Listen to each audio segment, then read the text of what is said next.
Hi, this is Ron Nutter with another edition of TechBytes with Ron Nutter product reviews.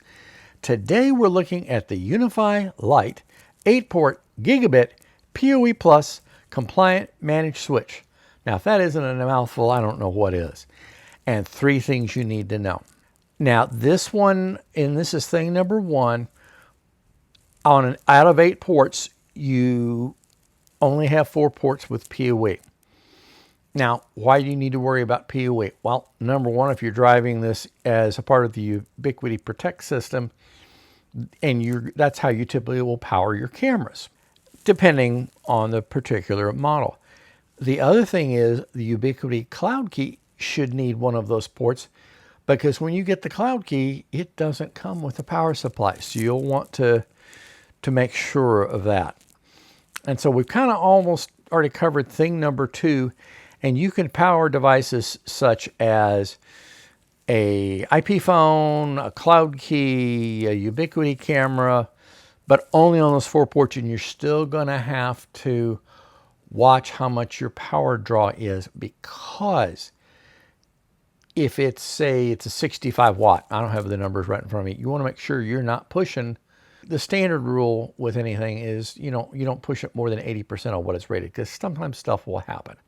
So make sure that you're not overdriving that, because if you burn the power supply out, well, then you're looking at having to go get a replacement, in the sense of meaning the switch might not have been damaged. So thing number 3, this can help reduce the number of wall warts. Well, wall warts is the transformer you plug into a wall. And let's face it, some of these things grow legs, so you're going to have more transformers on there than what you may have wall slots for, and then you got to get power strips and all that, and this just goes away from having to do that.